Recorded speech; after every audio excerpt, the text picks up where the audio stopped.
Olá, pessoal, tudo bem? Então, hoje a gente está começando um novo tópico, certo? Hoje a gente entra na parte de termoquímica.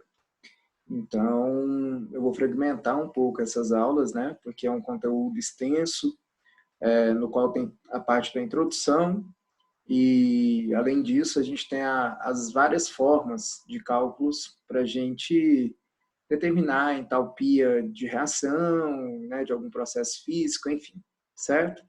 Então, eu vou fragmentar os tópicos aí relacionados a essa parte da termoquímica, beleza? Espero que todos estejam bem, né, e que todos estejam conseguindo acompanhar o que a gente está tentando propor aqui nesse momento, certo? Beleza? Então, olha só, pessoal, vamos começar aqui, né, com a parte da termoquímica, ok? Então, mesmo esquema das últimas aulas, vou tentar acompanhando aí os slides com vocês, tudo bem? Beleza? Então, olha só, galera, parte da termoquímica, né?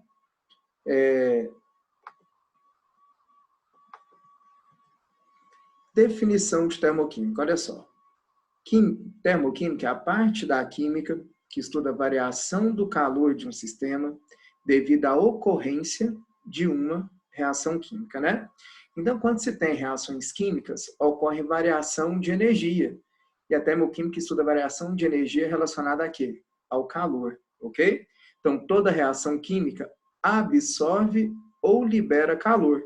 Ou seja, há sempre uma troca de energia, né? Então, tem algumas definições aí, né, já que eu citei ele em cima. O que é o sistema?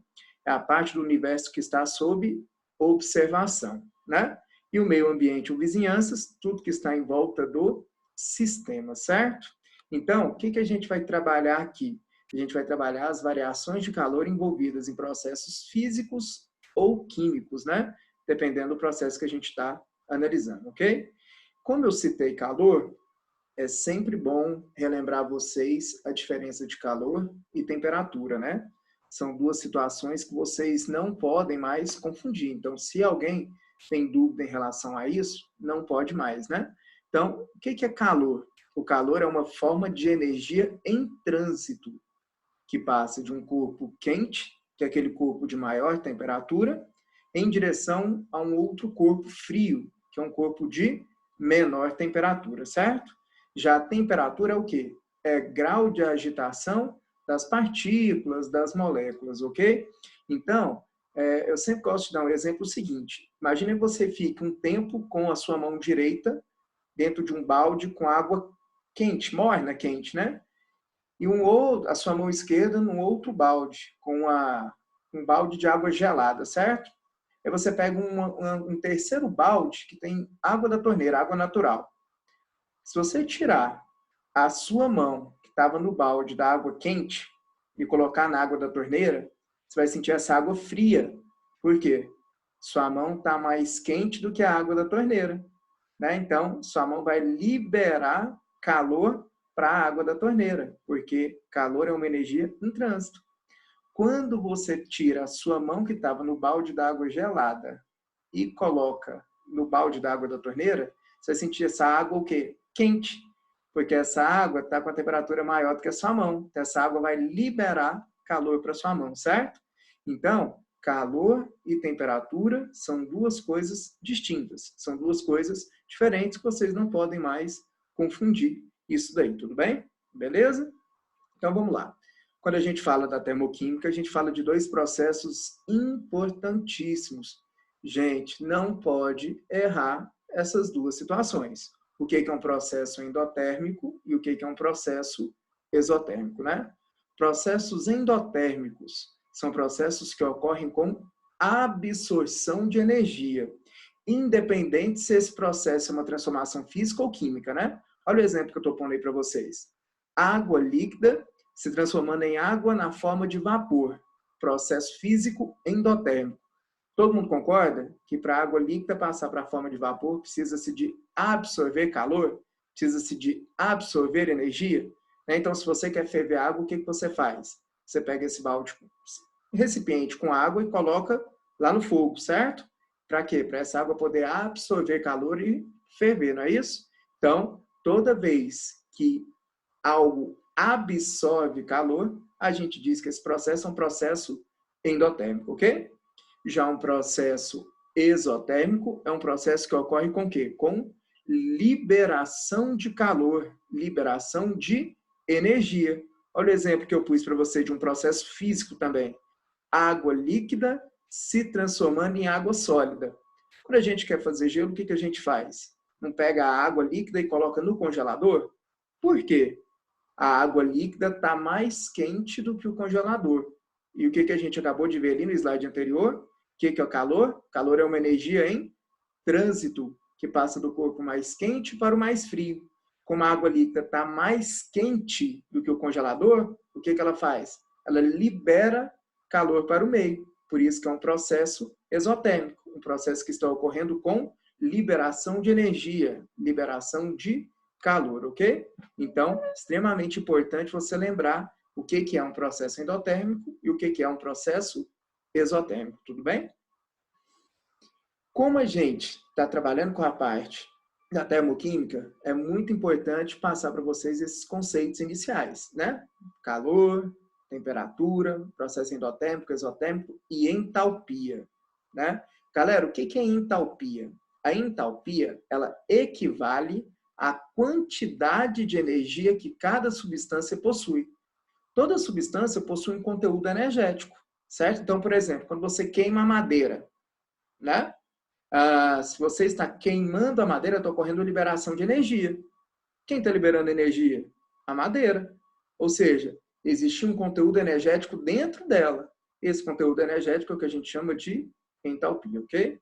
Então, ó, a entalpia ela é semelhante à energia interna de um sistema, soma das energias cinética e potencial das partículas.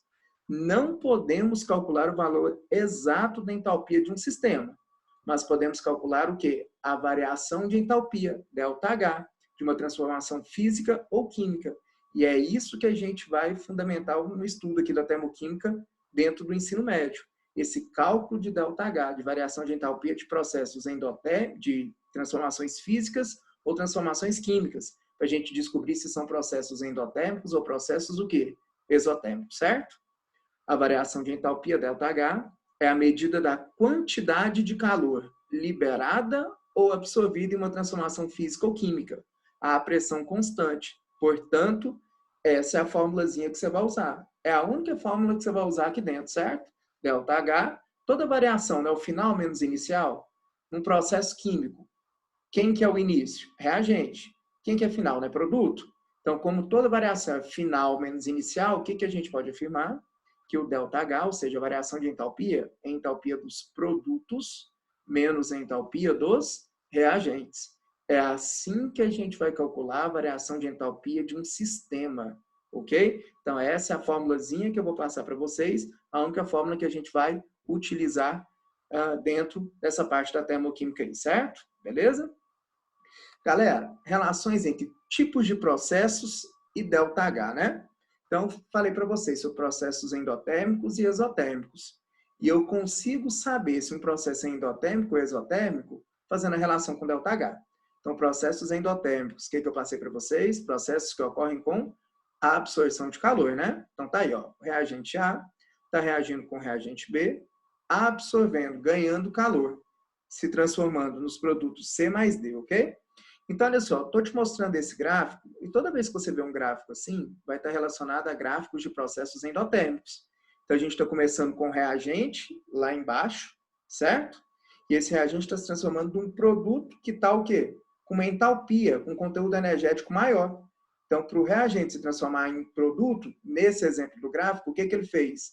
Ele absorveu calor, ele absorveu energia, certo? Portanto, a gente diz que esse processo é um processo endotérmico. Então, estou relacionando esse tipo de processo com gráfico, certo? E qual é a relação que eu faço com o ΔH? Tá aí, ó.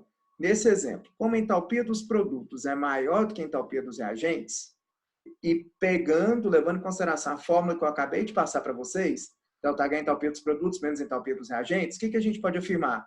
Que esse ΔH ele é positivo, que esse ΔH tem um valor maior do que zero. Se você ficou na dúvida, atribui qualquer valor. Põe ali, entalpia dos produtos 10, entalpia dos reagentes 5. Tudo bem? 10 menos 5 não dá 5 positivo? Então, gente, toda vez que você fizer o cálculo do ΔH por essa fórmula, e esse ΔH dá um valor positivo, certo? Eu posso afirmar o quê? Que esse processo é um processo endotérmico, tudo bem? Então, fez o cálculo do ΔH, valor positivo, a gente pode afirmar que é um ΔH, que esse ΔH é maior do que zero e que essa reação é uma reação endotérmica, ok? Muito importante vocês lembrarem disso daí, certo?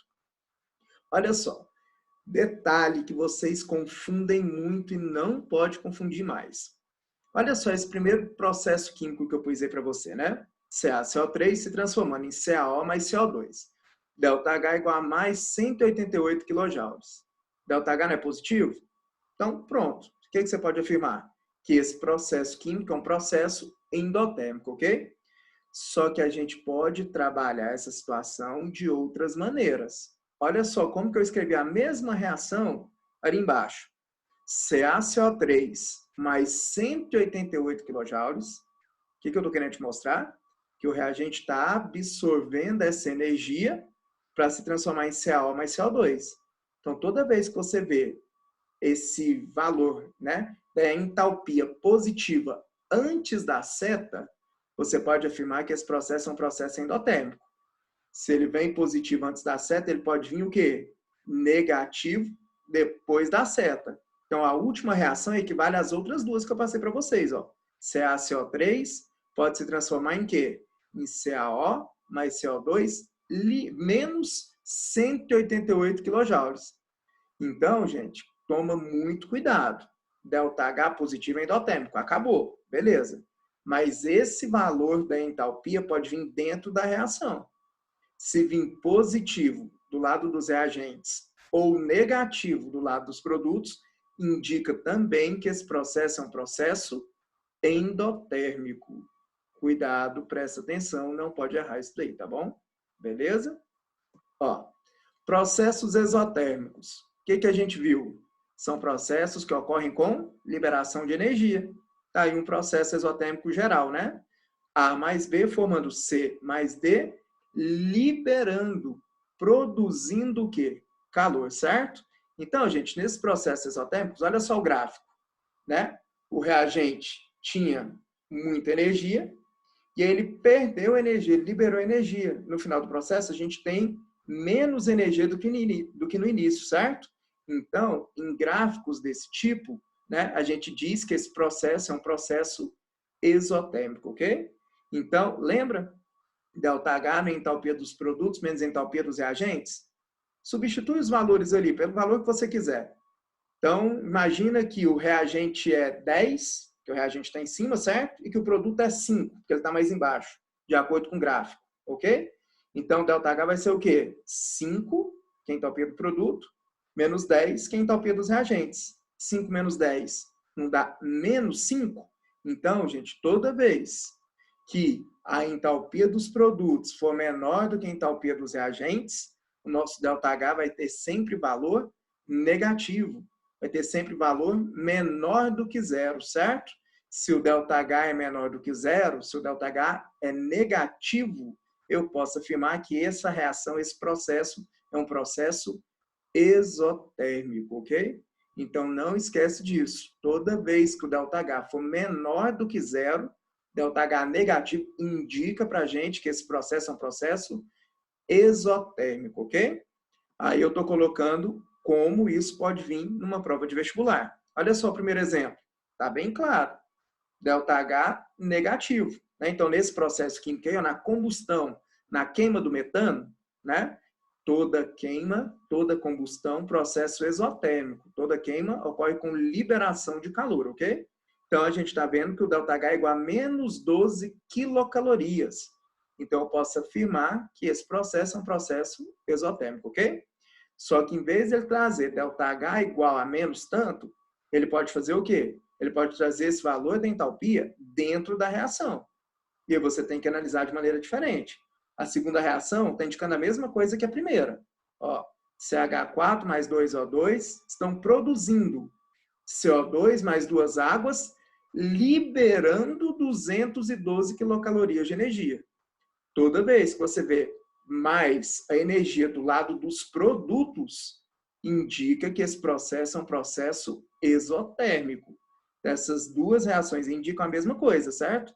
Que é a mesma coisa que a terceira reação que eu pus para você. Se na segunda reação, mais 212, tá depois da seta, está do lado dos produtos, ele pode passar o quê? Negativo para o lado dos reagentes, correto? Então, CH4 mais 2O2 menos 212 quilocalorias, formando CO2 mais 2 águas, indica que o processo ele é exotérmico. Tem que tomar cuidado. ΔH negativo exotérmico.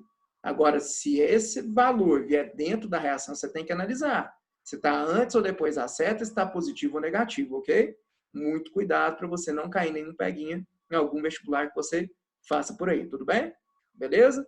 Espero que você esteja dando conta aí de acompanhar, tá bom? São definições, conceitos muito importantes para a gente seguir esse processo aqui da termoquímica, tá?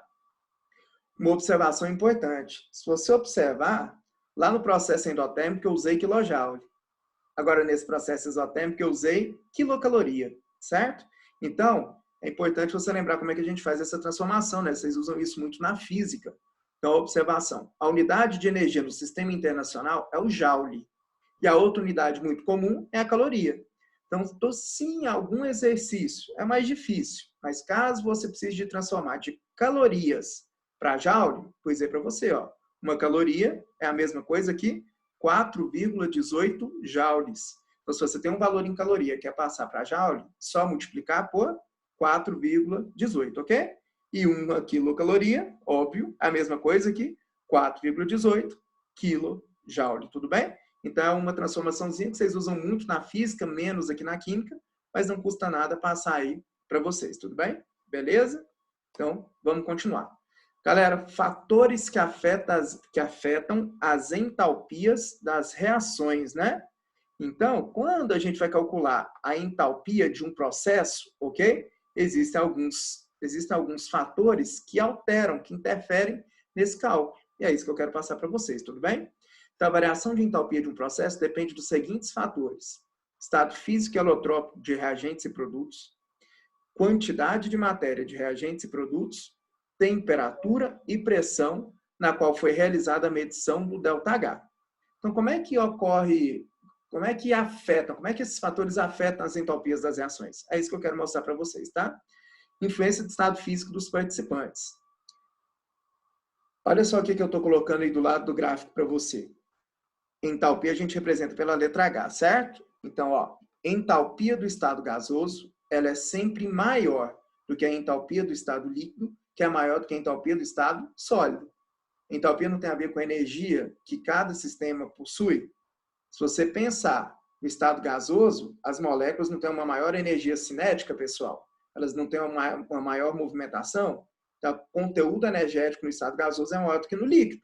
E, consequentemente, também é maior do que o quê? Do que no sólido, certo? Então, olha só.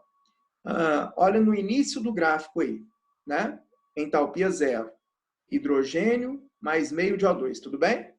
Então, quando eu faço essa reação, eu posso produzir água no estado gasoso, no estado líquido ou no estado sólido, ok? Como as entalpias das substâncias, né, em estados físicos diferentes são diferentes, eu tenho 3 ΔHs diferentes. Então, olha só. Na primeira reação, abaixo do gráfico aí, H2 mais meio de O2 formando água gasosa.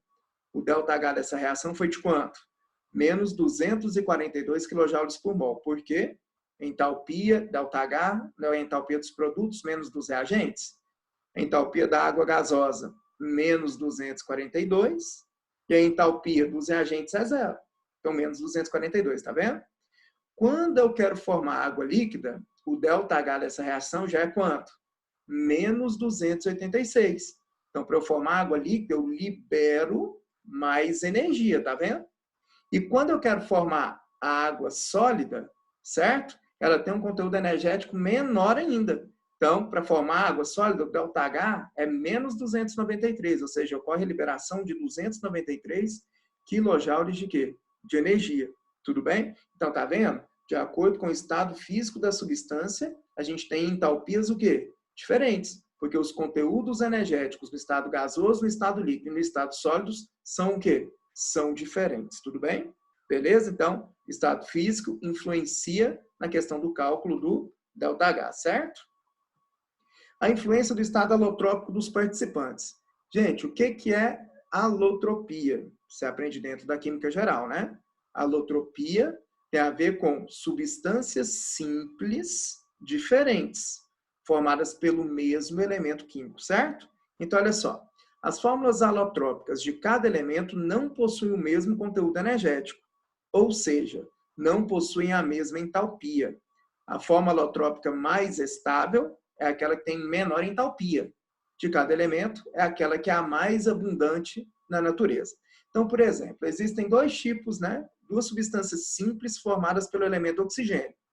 O gás oxigênio e o gás ozônio. Para eu saber qual deles é o mais estável, é só eu saber qual deles é mais abundante na natureza. Não é o gás oxigênio? Então, tá aí, ó, na tabelinha. O oxigênio, forma mais estável, é o gás oxigênio, aquele que tem maior abundância na natureza. E sempre aquele que tem maior abundância na natureza possui o quê? O menor conteúdo energético.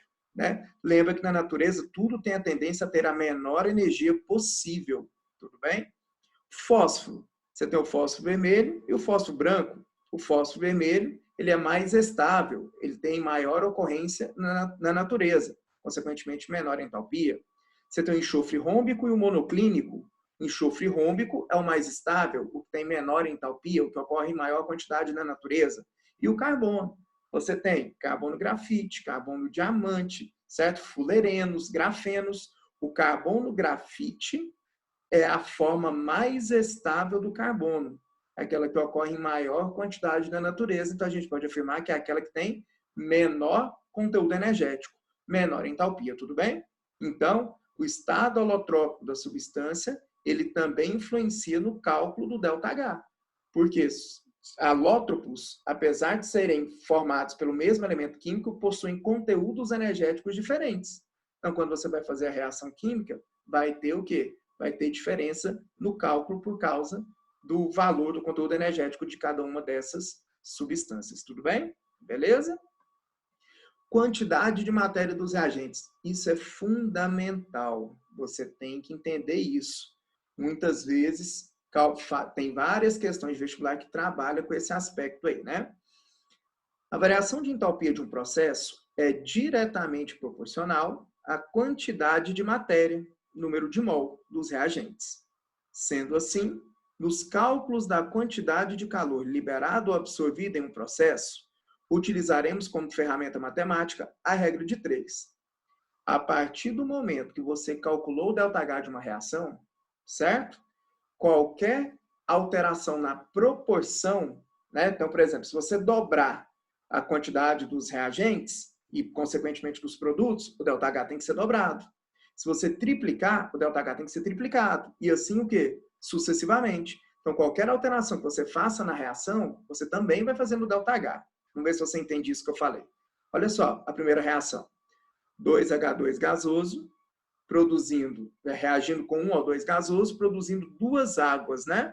Gasosas. ΔH, menos 484 kJ por mol. O que eu fiz do primeiro para o segundo experimento? Você consegue perceber que eu dividi por 2? Eu tinha 2H2, agora eu só tenho 1. Eu tinha 1O2, agora eu tenho meio. Eu tinha duas águas, agora eu só tenho uma. Então, do primeiro para o segundo processo, eu dividi por 2, não foi? O ΔH dessa segunda reação, eu também vou fazer o quê? Dividir por 2. Então, tá vendo? A variação da entalpia ela é diretamente proporcional ao número de mol dos participantes da reação. Olha a primeira reação e compara com a terceira. Eu tinha 2H2, passei para quantos? Para 4H2. Eu tinha 1O2, passei para quantos? Para 2O2. Eu tinha duas águas, passei para quanto? Para 4H2O, certo? Eu não dobrei do primeiro para o terceiro processo. Então, o que eu tenho que fazer com o ΔH? Dobrar também. Então, o ΔH da terceira reação vai ser o quê? 2 vezes menos 484, ou seja, menos 968 kJ por mol. Então, a partir do momento que você sabe o ΔH de uma reação, se você mudar a quantidade em mols dos participantes, o que você fez de um experimento para o outro, você também vai fazer com quem? Com o ΔH, certo? Isso é extremamente fácil, extremamente importante em um monte de questões de vestibular, tudo bem? Extremamente importante você lembrar desse aspecto. Beleza, galera? A influência da temperatura, né? Quase não é cobrado assim isso em vestibular, né? É uma teoria, mas quase não cai, quase não tem questões que trabalham com isso daí. Ó. Influência da temperatura. A temperatura influencia no valor da variação de entalpia devido à diferença dos calores específicos dos participantes da reação. Por isso, a quantidade de energia necessária para causar uma determinada variação de temperatura nos reagentes não é a mesma para os produtos, ok? Então, estou mostrando para você aí, ó, a mesma reação. A primeira feita a 25 graus Celsius, a segunda feita a 85 graus Celsius, ok? Você viu que uma liberou 8,4 kcal de energia por mol e a outra liberou apenas o quê? 7 kcal por mol. Por que eu sei que liberou? Porque o ΔH tem valor negativo. É o que a gente viu anteriormente. Se tem valor negativo, então eu posso afirmar que é um processo exotérmico. Tudo bem? Beleza? Influência da pressão.